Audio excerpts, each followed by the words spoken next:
Hello everyone, welcome to my channel. आज की इस वीडियो में हम पढ़ेंगे सब्जेक्ट वर्ब एग्रीमेंट, जिसका एक पार्ट मैं ऑलरेडी बना चुकी हूँ। उसका लिंक मैं आपको डिस्क्रिप्शन में दे दूंगी। ये सब्जेक्ट वर्ब एग्रीमेंट का सेकंड पार्ट है। कुछ कॉन्सेप्ट उसमें रह गए थे, वो हम इसमें डिस्कस करेंगे। ठीक है, तो आप अगर सबसे पहले देखें, यहाँ लिखा all horses, all the money, some sugar, some flowers, education all. आपको एक हल्का हल्का आइडिया लग रहा होगा, इनमें से कुछ नाउन तो ऐसी हैं जो हम काउंट कर सकते हैं और कुछ नाउन ऐसी हैं जो हम काउंट नहीं कर सकते, जिसको हम कहते हैं अनकाउंटेबल नाउन और काउंटेबल। ठीक, तो चलिए समझते हैं उसके अकॉर्डिंग हम अपनी वर्ब कैसे चूज करेंगे। ऑल हॉर्सेस, क्या हॉर्सेस हम काउंट कर सकते हैं? बिल्कुल कर सकते हैं, ये एक काउंटेबल नाउन है। तो जब काउंटेबल नाउन है तो हम उसको काउंट कर सकते हैं। ज्यादा हॉर्सेस की बात हो रही है तो यहाँ पे जो वर्ब लगेगी वो भी प्लूरल वाली ही लगेगी। ठीक है, नेक्स्ट ऑल द मनी, कितना पैसा, क्या पैसा काउंटेबल है? नहीं काउंटेबल है। जब नहीं काउंटेबल है तो उसके लिए वर्ब भी सिंगुलर लगेगी। ठीक, सम शुगर, कितनी शुगर, क्या आप काउंट कर सकते हो? नहीं काउंट कर सकते हो तो वॉज। सम फ्लावर्स, कितने फ्लावर, फ्लावर काउंट कर सकते हो? बिल्कुल कर सकते हैं, फूल तो काउंट कर ही सकते हैं। तो जब ये प्लूरल में होगा तो जो वर्ब होगी वो सिंगुलर वाली लगेगी, क्योंकि यहाँ ऐसा तो यहाँ ऐसा नहीं लगेगा, है ना। एजुकेशन और मनी, याद रखना एजुकेशन और मनी ये दोनों ही अनकाउंटेबल होते हैं। दोनों को आप काउंट नहीं कर सकते, और जब काउंट नहीं कर सकते हो तो इसके लिए जो वर्ब होगा वो भी सिंगुलर लगेगा। ठीक है, ध्यान से देख लीजिए। अब हमारे पास एक ऐसा कॉन्सेप्ट है जहाँ पे एक सेंटेंस होता है हमारे पास, और उसमें हमें कुछ चीजें प्लूरल दिखती हैं, कुछ सिंगुलर दिखती हैं, कुछ और सिंगुलर कॉन्सेप्ट होते हैं, और एंड में हम यही नहीं फिगर आउट कर पाते कि जो हमें वर्ब लगानी है वो हमें कौन सी वर्ब लगानी है। तो कुछ इस तरीके के सेंटेंसेस मैंने लिए हैं जिससे मैं आपको ये डाउट क्लियर करूंगी। मैं अभी इसको छोड़ती हूँ, एक एग्जाम्पल ले रही हूँ। ठीक है, अगर मैंने बोला, ध्यान से समझिएगा इस एग्जाम्पल।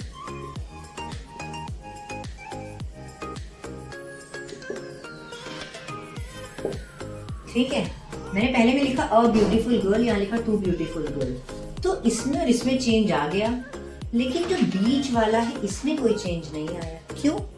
क्योंकि भैया ये जो बीच में लिखा हुआ है ये एक एडजेक्टिव है, ये एक एडजेक्टिव है। और ध्यान रखना, एडजेक्टिव का प्लूरल कभी नहीं होता। क्या आप इसको ऐसे कह सकते थे, टू ब्यूटीफुल गर्ल्स कह सकते थे? नहीं कह सकते थे, क्योंकि एडजेक्टिव एज इट इज रहते हैं, उसका प्लूरल नहीं हो सकता है। अब अगर आपको ये कॉन्सेप्ट समझ आया हो तो अब जो मैं आपको अपनी बात समझाऊंगी वो आपको ज्यादा बेहतर रहेगी। यहाँ लिखा है अ 5 मैन कमिटी या 2 5 मैन। अगर आप ये देखो, ये 5 मैन यहाँ पर, यहाँ तो कमिटी 5 लोगों की है। ये कमिटी की क्वालिटी बता रहा है, ये एज एन एडजेक्टिव काम कर रहा है। ये जो 5 मैन है ये कैसे काम कर रहा है? As an adjective. एडजेक्टिव का प्लूरल कभी नहीं होता है। तो हमारे लिए मतलब की चीज है ये और सिर्फ ये। सिर्फ इसी से हमें फिगर आउट करना है कि हमें वर्ब कौन सी लगानी है। तो पहले वाला अगर हम देखें, अ कमिटी है तो यहाँ पे लग जाएगा वॉज, और यहाँ 2 कमिटीज है तो यहाँ लग जाएगा वर्ब। आई होप ये चीज आपको क्लियर हो गई होगी। नेक्स्ट देखते हैं, अ 5 स्टार होटल। हमको इससे कोई मतलब नहीं है, क्योंकि ये तो एज एन एडजेक्टिव आया है। हमारा जो नाउन है होटल, हम तो उसके अकॉर्डिंग काम करेंगे। तो होटल तो एक ही है ना, तो जब होटल एक है तो जो वर्ब लगेगी वो भी एक के लिए लगेगी। ठीक, लास्ट में आ जाते हैं। आप ये देखिए, मैंने आपको और अच्छे समझाने के लिए 2 चीजें ही ऐसे लिख रखी हैं। एक में लिखा बंच ऑफ की और दूसरा लिखा बंचेज ऑफ की। तो यहाँ बंच बेसिकली कलेक्टिव नाउन, एक कलेक्टिव नाउन है तो उसको सिंगुलर की तरह लेंगे। तो ये जो बंच ऑफ की है इसको हम एज अ सिंगुलर कंसीडर करेंगे, और बंचेज ऑफ की जो है इसको हम प्लूरल कंसीडर करेंगे। आई होप इसमें आपको कोई प्रॉब्लम नहीं होगी। Now there is a concept of some collective noun, या जो होता है ना ग्रुप में किसी की बात करती है। इसको मैं डिस्कस कर चुकी हूँ पहली वीडियो में, लेकिन वहाँ कुछ ऐसी चीजें थी जो मैंने इंक्लूड इसलिए नहीं कर रही थी क्योंकि आप लोग की कंफ्यूजन बढ़ जाती। ठीक है, तो बहुत ध्यान से देखिएगा। मैंने एक ही चीज को लेके 2 अलग सेंटेंस बनाए ताकि मैं आपको डिफरेंस क्लियर कर पाऊँ। My family dash rich, my family presented their own opinion. The class dash very disciplined, the class dash ready for their performances. ठीक है, ये डिफरेंट बातें बोल रहा है हर सेंटेंस में। पहले में बोल रहा है मेरी फैमिली रिच है, तो अगर आप देखें, मैंने आपसे कहा था कि जब कलेक्टिव नाउन, जब एक ग्रुप में किसी एक इंडिविजुअल की बात होगी तो हम उसको सिंगुलर लेंगे, लेकिन ये भी ध्यान रखना कि वो बात क्या एक साथ कर भी रहा है, मतलब इज ही टॉकिंग, मतलब is he taking everything at once. Yes, वो पूरी फैमिली के लिए बोल रहे हैं कि मेरी पूरी फैमिली, तो पूरे लोग मिला के जो एक फैमिली बन रही है वो रिच है, तो मैंने इज लगा दिया। ये कोई भी सिंगुलर वर्ब हैज होता तो हैज लगा देते, वॉज होता तो वॉज लगा देते। ठीक, अब नेक्स्ट पे आ जाते हैं, my family dash presented their own opinion. यहाँ पे फैमिली में जितने लोग होंगे उन्होंने अपने अपने ओपिनियन दिए होंगे ना, क्योंकि यहाँ पे फैमिली तो एक ही है, फैमिली के अंदर जो मेंबर्स होंगे उनके अपने अपने ओपिनियन होंगे। तो जब इंडिविजुअल इंसान अपने ओपिनियन दे रहा है तो वहां पे वही चीज प्लॉरल कंसीडर करी जाएगी। ठीक है, नेक्स्ट देख लेते हैं, द क्लास डैश डिसिप्लिन। अब पूरे बच्चे मिला के क्लास बना रहे हैं और पूरी क्लास डिसिप्लिन बैठी है, तो is discipline. The class dash ready for their performance. अब ये क्लास है, अपनी अपनी परफॉर्मेंस देगी, तो क्लासेस तो है नहीं, क्लास तो एक ही और अपनी परफॉर्मेंस देगी, मतलब क्लास के जो बच्चे अपनी अपनी इंडिविजुअल परफॉर्मेंस देंगे। जब इंडिविजुअल परफॉर्मेंस देंगे तो यहाँ पर हम उसके लिए जो वर्ब लगाएंगे वो भी प्लॉरल ही लगेगा। आई होप इसमें कोई प्रॉब्लम नहीं होगी। चलिए अब नेक्स्ट टॉपिक डिस्कस कर लेते हैं। Now the next concept we will discuss is either or neither nor। मैंने इससे पहले वाली वीडियो में आपको बताया था ना, ये दोनों ही कॉन्सेप्ट हम सिंगुलर में काउंट करते हैं। रीजन आइदर, यू और मी मतलब दोनों में से एक, नाइदर मतलब दोनों में से कोई नहीं। तो वहाँ पर तो ये थोड़ा सा समझने के लिए काफ़ी है कि ये कॉन्सेप्ट हमेशा एज अ सिंगुलर यूज होता है, लेकिन इसमें भी एक थोड़ा सा ट्विस्ट है, इसीलिए मैंने इस कॉन्सेप्ट को दोबारा लिया है।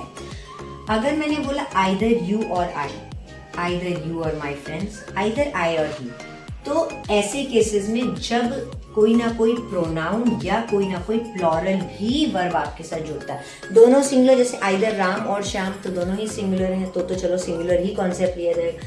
लेकिन कभी एक सिंगुलर और एक प्लॉरल हो प्रोनाउन के केसेस में, तो ऐसे केसेस में जो भी सब्जेक्ट पास होता है ब्लैंक के, इस ब्लैंक के पास में जो भी सब्जेक्ट होगा, जो भी पास में होगा, ये वर्ब उसके अकॉर्डिंग देगा।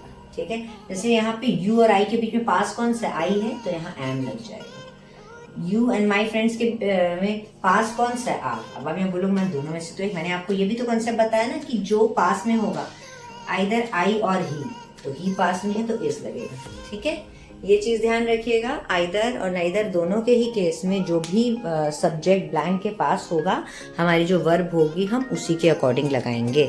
Fine. Now the next concept will discuss is कि कहाँ पर हमें रुपी लगाना चाहिए, कहाँ रुपीस लगाना चाहिए, कहाँ थाउजेंड होता है, कहाँ थाउजेंड्स होता है। तो कुछ उसके लिए मैंने कुछ एक वैरायटी ऑफ सेंटेंसेस लिए, जिससे ये चीज मैं आपकी क्लियर कर दूंगी। So before starting it up, मैं आपको एक चीज बता दूं कि जिससे कि आपका पूरे कॉन्सेप्ट में आपको समझने में थोड़ी सी हेल्प मिलेगी। जैसे अगर ये लिखा है यहाँ 1000 या 100 या कोई भी मतलब अमाउंट, ठीक है, अगर उसके आगे कोई नंबर लगा, 10,000, 20,000, 12,000, 2,000, कोई भी नंबर लगाओ, ठीक है। पहली बात तो ये चीज में फिर कभी एस नहीं लग सकता, कभी नहीं लग सकता, एस लग ही नहीं सकता अगर उसके आगे कोई नंबर है। ये तो पहली शर्त। दूसरी शर्त ये, कोई नंबर के साथ अगर 1000 या 100 आएगा तो वो हमेशा सिंगुलर में ही काउंट होगा, उसका प्लॉरल कभी नहीं हो सकता। ठीक है, अगर मुझे बोलना हो 10,000 is my salary, are my salary नहीं बोलूंगी। ठीक है, ये ध्यान रखना। तो ये तो हो गई भाई एक बात। सेकंड चीज, मैं आपको अभी थोड़ी देर पहले मैंने एक रूल बताया है कि हमें जब भी कलेक्टिव नाउन के केस में ये ध्यान रखना होता है कि जो आगे की बात है, क्या वो ऑल टुगेदर एक बात हो रही है कि वो टुकड़ों में बटी हुई है या अलग अलग कॉन्सेप्ट में। जैसे फैमिली वाली बताई थी ना, एक सिंगल बात कर रही है कि फैमिली के डिफरेंट ओपिनियंस है, बिल्कुल वही कॉन्सेप्ट लगेगा। देखिए कैसे, यहाँ लिखा 2000, देखो यहाँ पर भी 1000 है, यहाँ पर भी 1000। मैंने कहा था जब नंबर आएगा तो एस तो लग ही नहीं सकता। ठीक है, वो चीज क्लियर हो गई। अब यहाँ पे मैंने कहा था जब इस तरीके की कोई भी चीज आएगी तो वो चीज हमेशा सिंगुलर होती है। आगे भी इज अ गुड अमाउंट, एक whole, as a whole amount की बात कर रहा है, तो मैंने इज लगा दिया।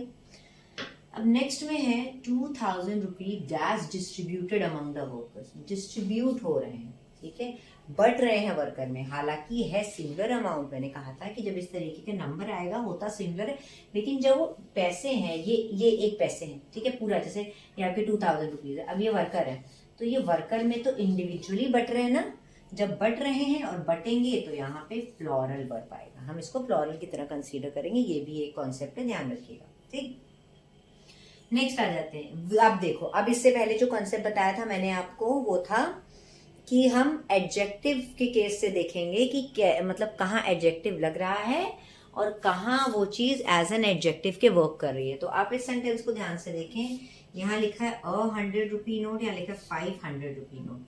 तो यहाँ पे ये जो 100 आ रहा है, ठीक है, या हम कह लें पूरा ₹100 आ रहा है, ये एज एन एडजेक्टिव आ रहा है। और ये जो नोट है ये आ रहा है एज अ नाउन। और सिर्फ नाउन में ही सिंगुलर प्लूरल का कॉन्सेप्ट होता है, एडजेक्टिव में प्लूरल होता ही नहीं है। तो यहाँ एक नोट है और यहाँ बहुत सारे नोट है, 5 नोट्स हैं। तो हम इसी को देख के हमारी वर्ब चुनेंगे। इतना इज लाइन और यहाँ ज्यादा है तो आर लाइन, ध्यान रखिएगा, ठीक। Next, he gave me ₹500, he gave me. अब यहाँ पे उसने जब मुझे ₹500 दिए हैं तो ये ₹500 का कुछ नहीं लगा, आर्टिकल नहीं लगा। देखो उसके आगे ही गेव मी ₹500। तो उसने ₹500 मुझे एक ही सिंगल नोट दिया कि 100 के 5 दिए कि 50 के मतलब डिनोमिनेशंस में दिए, कैसे दिए भाई? एक साथ तो नहीं 500 रुपए का एक नोट दिया, ऐसा कुछ तो नहीं लिखा। 500 रुपए दिए, हो सकता है 100 के 2 दिए हो, बाकी 50 के दे दिए हो, टुकड़ों में भी तो दे सकते हैं।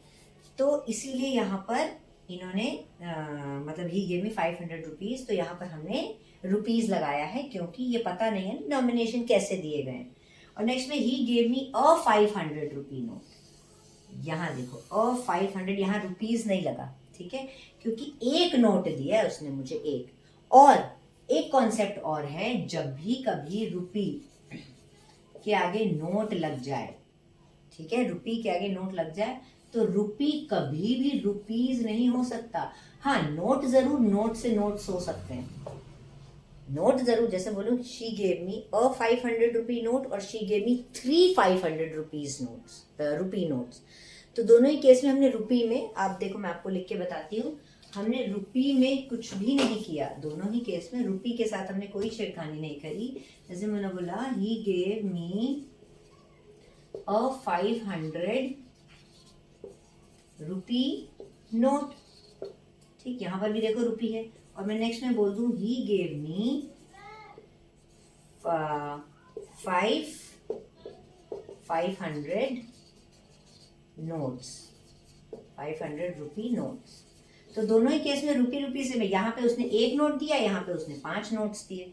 तो सिर्फ नोट, क्योंकि ये नाउन है तो इसकी आप में सिंगुलर प्लूरल कॉन्सेप्ट कर सकते हो। रुपी अपनी एज इट इज आएगा क्योंकि यहाँ पर ये एज एन एडजेक्टिव आ रहा है, ठीक है।